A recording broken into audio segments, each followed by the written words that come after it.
नमस्कार, हरियाणा न्यूज देख रहे हैं आप। मैं हूं आपके साथ नुपुर सक्सेना। स्वागत है आप सभी का आपका जिला आपकी खबर में। और चलिए बढ़ते हैं खबरों की ओर। मारुति सुजुकी हरियाणा में अपना तीसरा प्लांट लगाने जा रही है, जिसे लेकर हरियाणा सरकार और मारुति सुजुकी के बीच जमीन अलॉटमेंट पर एग्रीमेंट साइन हो चुका है। इस मौके पर सीएम मनोहर लाल और डिप्टी सीएम दुष्यंत चौटाला भी मौजूद रहे। कार्यक्रम को संबोधित करते हुए मुख्यमंत्री ने कहा कि आज 40 साल के बाद इतिहास दोहराया जा रहा है। उन्होंने कहा कि हरियाणा के इतिहास में एक बड़ा इन्वेस्टमेंट है। मारुति के आने से गुरुग्राम का विकास सुनिश्चित हुआ। साथ ही ये भी कहा कि मारुति के साथ हरियाणा का संबंध भावनात्मक है।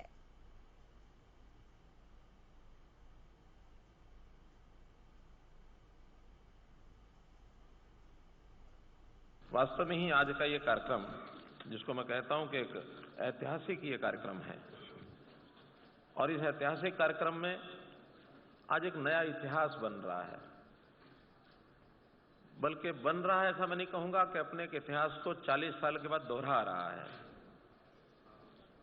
40 साल पहले भी हरियाणा और मारुति सुजुकी का एक एमओयू हुआ था, जिस समय ये उद्योग शुरू हुआ था।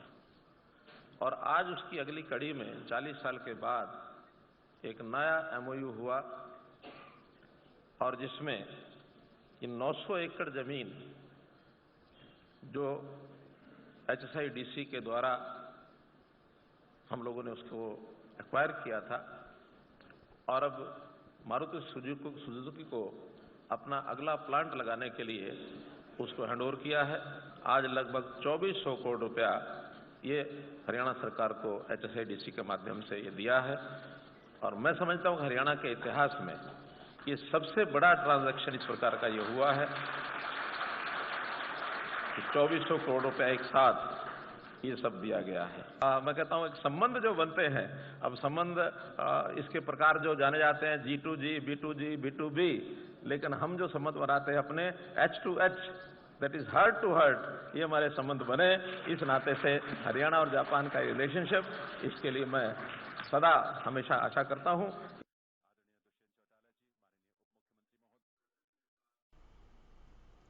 तो हरियाणा सरकार और मारुति सुजुकी के बीच ये बड़ा एग्रीमेंट साइन हुआ है। जमीन अलॉटमेंट को लेकर एग्रीमेंट पर सहमति बन चुकी है।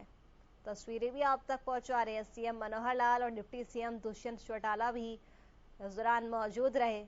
मुख्यमंत्री मनोहर लाल ने तमाम बातें कही। उन्होंने कहा कि आज का कार्यक्रम ऐतिहासिक है। 40 साल के बाद आज एक बार फिर से इतिहास दोहराया है, और हरियाणा के इतिहास में ये एक बड़ा इन्वेस्टमेंट है।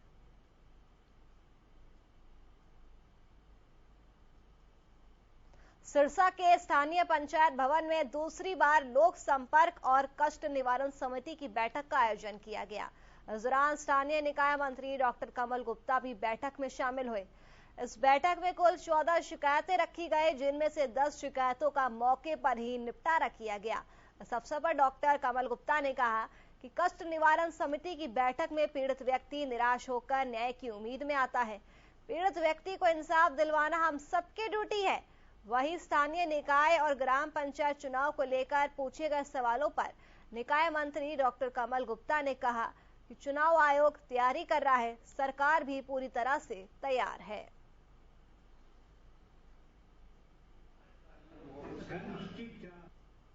दूसरी बार ग्रीवेंस कमेटी में आना मेरा हुआ, और इसमें 14 शिकायतें थी, जिसमें 6 जो हैं वो पुरानी थी, काफ़ी समय से लंबित थी, और 8 नई थी। तो जितनी लंबित थी वो सभी की सभी आज यहाँ ग्रीवेंस कमेटी से ड्रॉप कर दी गई हैं, और जो नई थी उसमें से 4 पेंडिंग हैं, 4 का तुरंत हमने निपटारा कर दिया। अलग अलग तरह की कंप्लेंट्स थी, कोई सड़क ठीक होने की, कोई ट्यूबवेल की, कोई बैंक का कोई मुआवजा नहीं मिला, या किसी के घर छोटी छोटी बेटियां हैं वो भी कोई ले गया उनको, इस तरह की अलग कुछ कंप्लेंट्स जो बहुत पुरानी थी, वो बहुत पुरानी थी। उनके केसेस कोई सेशन में चल रहा था तो कोई हाई कोर्ट में चल रहा था। तो ऐसे 14 में से 10 कंप्लेंट्स का हमने आज निपटारा कर दिया, 4 बाकी हैं। उनको नेक्स्ट मीटिंग तक हमने कुछ इन्वेस्टिगेशंस करने के लिए एसपी साहब को भी और जो कंसर्न डिपार्टमेंट हैं उनको हमने बोला है, तो वो अगले महीने हम देखकर उनका भी निपटारा हम कर देंगे।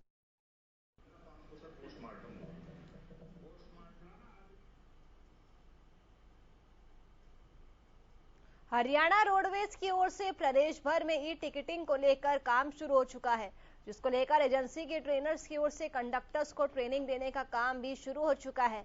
वहीं फरीदाबाद में भी इस महीने ई टिकटिंग की व्यवस्था लागू की जाएगी, जिससे यात्रियों को लाभ होगा, साथ ही रोडवेज को भी फायदा मिलेगा। रोडवेज जनरल मैनेजर के अनुसार फरीदाबाद में 126 मशीनें आ चुकी है। मुख्यालय से आदेश के बाद ही प्रदेश में ई टिकटिंग शुरू हो जाएगी। कंडक्टर इमामुद्दीन ने बताया कि ट्रेनिंग के दौरान उन्हें अच्छी तरह से समझ आ रहा है और ये प्रक्रिया ज्यादा कठिन नहीं है। इससे यात्रियों को फायदा होगा और अधिकारियों के अनुसार इसी महीने में उन्हें मशीनें भी मिल जाएगी। बता दें कि रोडवेज में टिकटिंग की व्यवस्था लागू होने से हेरा फेरी पर भी विराम लगेगा और रोडवेज के राजस्व में वृद्धि होगी।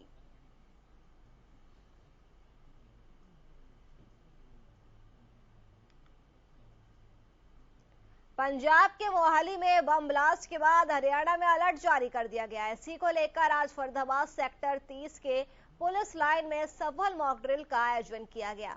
वहीं इस मौके पर डिप्टी कमिश्नर जितेंद्र यादव भी शामिल हुए। इस दौरान डिप्टी कमिश्नर ने बताया कि भीषण गर्मी के चलते आग लगने के जो हादसे हैं वो बढ़ते जा रहे हैं, जिससे निपटने के लिए इसका आयोजन किया गया है। साथ ही अन्य विकट परिस्थितियों से कैसे निपटा जाए इसका भी अभ्यास इस मॉडल के माध्यम से किया गया है, जिसमें हमारी जिला प्रशासन और पुलिस प्रशासन की टीमों ने बढ़ चढ़कर हिस्सा लिया है।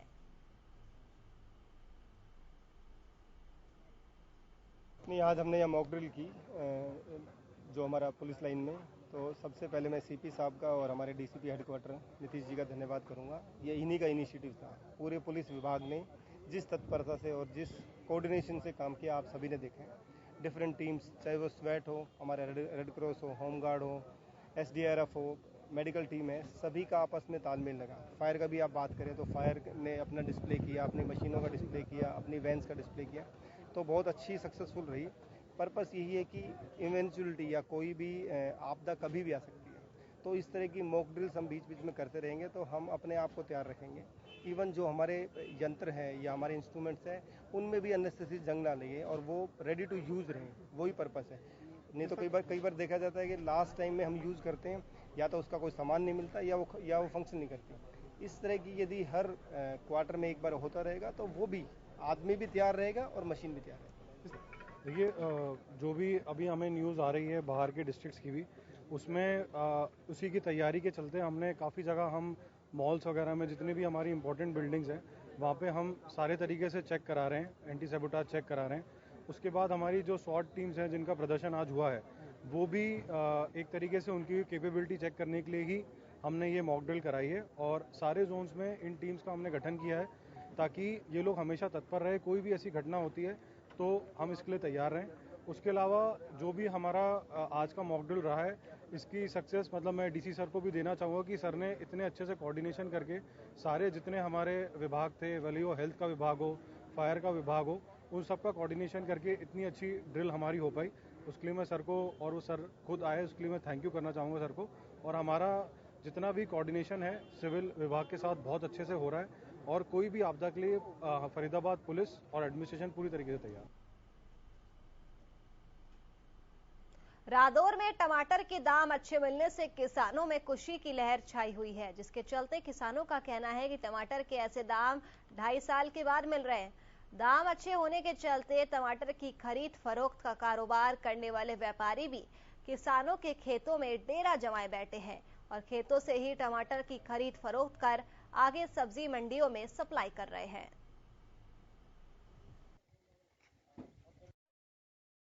यो जनवरी दिसंबर में बहुत भारी बरसात हुई है जी। उसके बाद में बहुत मेहनत करी इस पा, चलो पेड़ा कुछ तैयार होया। तैयार होने पर फिर यह लू चल गई जी। लू बहुत ज़बरदस्त चली। इसमें फूल जड़ता रहा, माल बहुत कम लगा। माल कम वजह की का रेट अच्छा है जी टमाटर का। बहुत अच्छा रेट चल रहा है का, फिर भी नहीं आकर अच्छा पूरा जगह 2 पैसे हाथ भी लग जाएंगे हैं जी। इस करके इनका ठीक ही रह जाएगा सारा कुल मिलाएगा टमाटर की फसल। इनका नहीं 2-3 साल थे बिल्कुल मंदा ही आ रहा था, कुछ भी पल्ला नहीं पड़ा था। इनका बेशक जहाँ माल कम है बाकी रेट अच्छा है। जो टमाटर लगाया था तो रेट नहीं आया था, लेबर नहीं मिल रही थी, तो इसलिए हमने मान लिया आगे अपने आप ही करना पड़ा ना काम। तो इस बार टमाटर लगाया तो इस बार रेट भी ठीक आया, तो इस बार लेबर भी मिल रही है, इसीलिए काम कर पा रहे हैं। आगे मान ली टमाटर भी ठीक जा रहा है। मैं करता हूँ जी मेहनत मजदूरी, जिम्मेदारों को टमाटर खरीद के यहाँ से दिल्ली, आज़ादपुर, केशवपुर और अपना ये ओखला मंडी बेचता था जी। लेकिन इस साल टमाटर की जो रेट है वो ज़्यादा रेट है। क्यों रेट है कि जो साउथ का टमाटर होता था वो अब की फसल अभी लेट है, जल्दी चली नहीं, वहाँ बरसात ज़्यादा होने से फरवरी में पौधे नहीं लग चुकी, तो वहाँ पे टमाटर बिक रहा है लोगों का 35 रुपये। तो यहाँ से साउथ से लोग व्यापारी जो आ रहे हैं वो यहाँ से 20-22 रुपये किलो टमाटर खरीद के ले जा रहे हैं, वहाँ बेच रहे हैं। और आपके जो जिम्मेदार को इसका फसल का रेट अच्छा मिल रहा है अभी तक। तो आगे देखो जी जैसा बाजार होगा वैसा चलेगा, पर फिर भी कुल मिला के अच्छा बाजार मिल जाएगा आपके लोगों को। 15-20 रुपये किलो टमाटर लोगों का बिकता रहेगा। दिल्ली में आ जाएगी 10 दिन बाद आ जाएगा बाजार। क्यों अभी लोकल है, थोड़ा थोड़ा ये जज्जर हो गया, रोहतक हो गया, सारी जगह लोकल टमाटर है, इसलिए वहाँ पर आवक ज़्यादा हो रही और बिक्री कम है। चलिए बढ़ते अब आगे। पृथला के गांव चंदावली का आगरा कैनाल पुल अब बदहाल हो चुका है। पुल के रास्ते फरीदाबाद आने वालों के लिए आगरा कैनाल का यह सफर जान के जोखिम से कम नहीं है। महज 1 साल पहले बने इस पुल की सड़कें टूटी हुई है। यहां से आने जाने वाले लोगों का कहना है कि सड़क टूटी होने की वजह से उन्हें भारी परेशानियों का सामना करना पड़ता है। जगह जगह खड्डों के चलते लंबा जाम भी लग जाता है, जहां से आदमी पैदल भी नहीं निकल सकता है।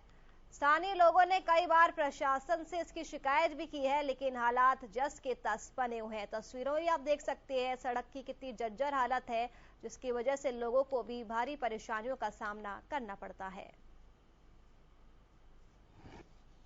काफी दिन से हो रहा है परेशानी से, ऑटो वालों भी बदलने का बहुत कम होता है, बहुत परेशानी से लोग। एक्सीडेंट होते हैं? एक्सीडेंट भी होते हैं। परेशानी तो बहुत है। कैसे?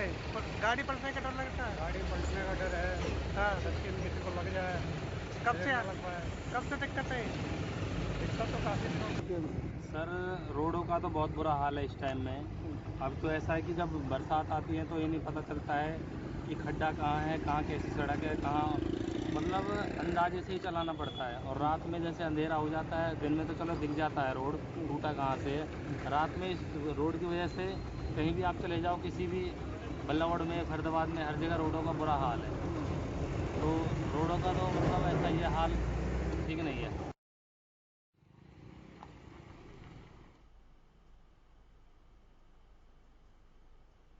बल्लभगढ़ में अधिकारियों की लापरवाही के चलते लोग 2 साल से परेशान हैं।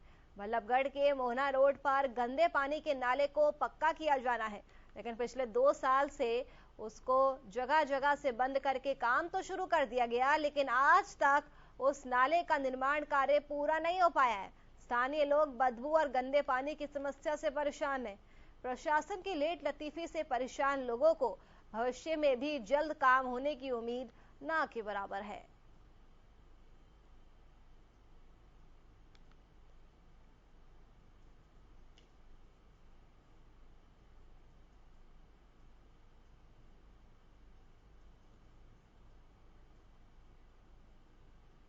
चलिए इसी बीच रुक कर लेते हैं एक बड़ी खबर का। इस वक्त की बड़ी खबर टीवी स्क्रीन पर, रेवाड़ी से बड़ी खबर। दोस्त ने दोस्त को मारी गोली, 3 गोली मारने के बाद हुआ फरार। दोनों में किसी बात को लेकर विवाद हुआ था, जिसके बाद दोस्त ने ही दोस्त को गोली मार दी। रेवाड़ी के पोस्टवाल चौक इलाके की ये पूरी घटना बताई जा रही है और घायल का फिलहाल निजी अस्पताल में इलाज चल रहा है। बड़ी खबर, बड़ी जानकारी इस वक्त की रेवाड़ी से सामने आ रही है। दोस्ती को शर्मसार करने वाली घटना सामने आई है, जहां पर एक दोस्त ने दोस्त को गोली मार दी, 3 गोली मारी और उसके बाद मौके से फरार भी हो गया। दोनों में किसी बात को लेकर झगड़ा हुआ था, विवाद हुआ था, जिसके बाद दोस्त ने ही दोस्त को गोली मार दी। फिलहाल घायल का निजी अस्पताल में इलाज लगातार जारी है। रेवाड़ी के पोसवाल चौक इलाके की ये पूरी घटना बताई जा रही है।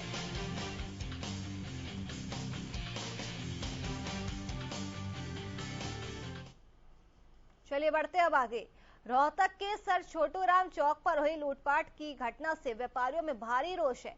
बदमाशों के बुलंद हौसलों ने कारोबारियों का जीना मुश्किल कर दिया है। बुधवार की शाम को एक सराफा कारोबारी से बदमाशों ने 15 लाख की लूट की वारदात को अंजाम दिया और फरार हो गए। बदमाशों ने जाते जाते भी व्यापारी और 20 लाख का इंतजाम करने और जान से मारने की धमकी भी दी। घटना से नाराज व्यापारी ने चौक पर ही धरना शुरू कर दिया है और पुलिस से व्यापारियों की सुरक्षा और आरोपियों की जल्द गिरफ्तारी की मांग भी की जा रही है। मैं अपने मौसा जी के घर से आया था, 15 लाख रुपए ले गए। ठीक है। उनने मेरे को कोई जरूरत थी, उनने घर से दिए हैं, कैसे दिए कैसे नहीं दिए मेरे को नहीं पता। ठीक है। मैं आया पहले एक बाइक पे बैठ के आए।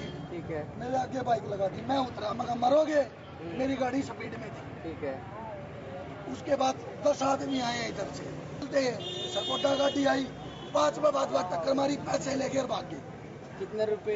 और ये बोल के रिवॉल्वर लगा के ब्लैक शीशे थे, यदि 10 दिन के अंदर 20 लाख रुपए और नहीं दिए तो जान पे मार। तो बदमाशों के हौसले दिन पर दिन बुलंद होते जा रहे हैं। 15 लाख लेकर बदमाश फरार हो गए। इतना ही नहीं, उन्होंने व्यापारी को जान से मारने की धमकी भी दी, जिसके बाद व्यापारियों में भी काफी ज्यादा आक्रोश देखने को मिल रहा है। मौके पर ही व्यापारी धरने पर बैठ गए और अपनी सुरक्षा की मांग करने लगे। पुलिस से व्यापारियों की सुरक्षा और आरोपियों की जल्द गिरफ्तारी की मांग भी की गई है।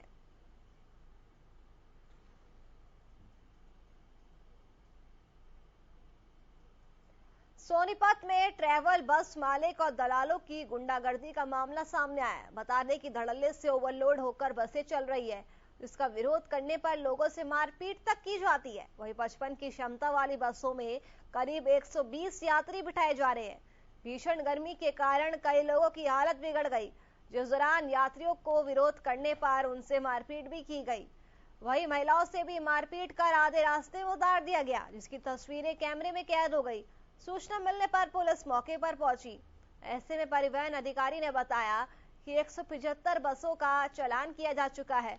अब ऑनलाइन चालान काटने की प्रक्रिया शुरू की जाएगी और कुछ समय बाद उन्हें ब्लॉक कर दिया जाएगा।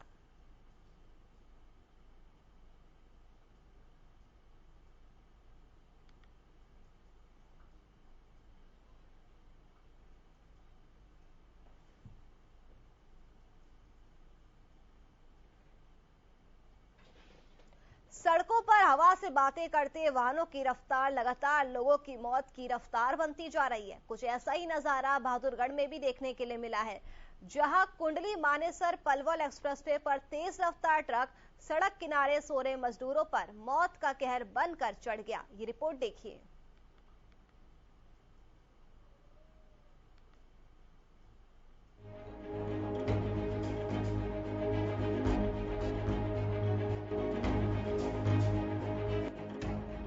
हरियाणा के बहादुरगढ़ में कुंडी मानेसर पलवल एक्सप्रेसवे पर गुरुवार को भयावह हादसा हो गया। केएमपी पर आसोदा टोल के पास सो रहे मजदूरों पर एक ट्रक चढ़ गया। हादसा सुबह करीब 5:30 बजे हुआ। हम सभी लोग सो रहे थे वहाँ पर। तो ट्रक वाला आया, वाटर टैंकर भी खड़ा था और डीजी भी खड़ी थी।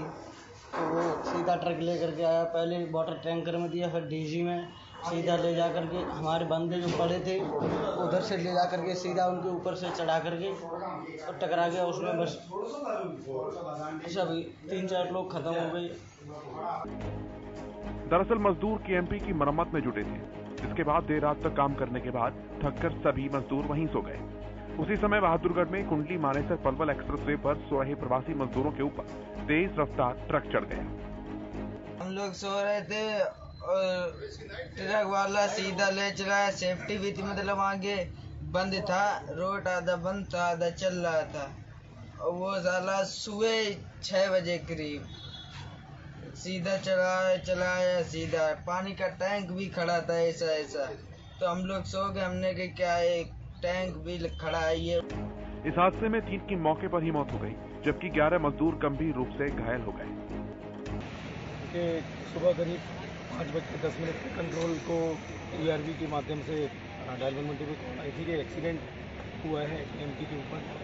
उसी के चक्कर में लोकल ERV ने यहाँ से आकर रिस्पॉन्ड किया और करीब 5:30 बजे असौदा थाने की पुलिस यहाँ पे पहुँच गई थी। पाया कि एक ट्रक जो राजस्थान नंबर का है, जिसमें कोल भरा हुआ है, कोल का डस्ट भरी हुई है, वो राजस्थान साइड से इसमें निकलता था। और घटनास्थल पे एक पुल के ऊपर रिपेयर का काम चला, तो मजदूर रिपेयर करने के बाद पुल के जहाँ साइड थी उसी साइड पे बैरिकेडिंग करके वहाँ पे सो गए। हादसे के वक्त 18 मजदूर सो रहे थे। इनमें से 4 मजदूर बाल बच गए, जबकि 3 की मौके पर ही मौत हो गई। इस संबंध में जो लापरवाहियां हुई हैं, जो लेबर के ठेकेदार हैं जो रिपेयर कर रहे हैं रोड पे, उनके द्वारा, और जो ड्राइवर के जो डिटेल्स आ रही हैं, अभी राजस्थान अलवर का ट्रक है, इसके ड्राइवर मौके से भाग गया है। उसी समय ट्रक के पलटने से उसके यहाँ पे करीब 18 मजदूर यहाँ पे काम कर रहे थे और सो रहे थे, जिनमें से अभी तक 3 की मृत्यु होना रिपोर्ट हुई है और बाकी 10 लोगों को करीब PGI रोहतक के लिए रेफर किया गया इलाज। अभी हम ये इस्टेब्लिश कर रहे हैं कि रात में घटना एग्जैक्टली किस टाइम हुई है और इसमें ट्रक ड्राइवर की तरफ से, क्योंकि उसने मेन चेसी बैरियर पे टक्कर मारी है। परंतु ये बात बहुत चिंतनीय है कि रोड पे इतनी संख्या में लोग बैरिकेड करके सो रहे थे कंस्ट्रक्शन साइट पे, जो कि एक बिजी रोड है। इस बारे में कंपनी, जो कंस्ट्रक्शन कंपनी है और जो रिपेयरिंग कंपनी है, उसके खिलाफ भी हम कार्रवाई। सभी मजदूरों को सुरक्षित स्थान पर जाने की चेतावनी दी थी। इसके बावजूद सड़क मरम्मत कार्य में लगे मजदूर थककर सड़क पर सो गए। प्रारंभिक जांच में ये मालूम पड़ता है कि 3 लोग तो मौके पे एक्सपायर हो गए हैं और जो 12 लोग हैं उनको हॉस्पिटल पहुंचाया गया है, जहां पे 10 लोगों को PGI रेफर किया गया है और 4 का GH बहादुरगढ़ में इलाज चल रहा है। नंबर लिखा हुआ, उसके ओनर से बात की गई है और इससे ये जानकारी मिली कि 2 इसमें ड्राइवर थे, एक हेल्पर था। उनके नाम भी आ गए हैं और उनको जल्दी पकड़ने का प्रयास। पुलिस ने सोने के लिए जगह बनाने के लिए हाईवे की तरफ से बैरियर लगा दिया था, लेकिन ट्रक बैरियर से टकराने के बाद उनके ऊपर चढ़ गया। सभी का प्राथमिक उपचार करके और 10 को PGI रोहतक में रेफर किया है। काफ़ी ग्रीवियस इंजरी हैं, काफ़ी क्रस्ट इंजरी हैं और फ्रैक्चर्ड इंजरी हैं। तो इनको ब्रॉड डेड को मोर्चरी में रख दिया है और एक को हमने अपने पास रखा और 10 को रेफर कर दिया PGI। फिलहाल पुलिस मामले की जांच में जुटी है। मामले की तफ्तीश कर सभी आरोपियों के खिलाफ कार्रवाई की जा रही है। बहादुरगढ़ से प्रवीण धनखड़ की रिपोर्ट।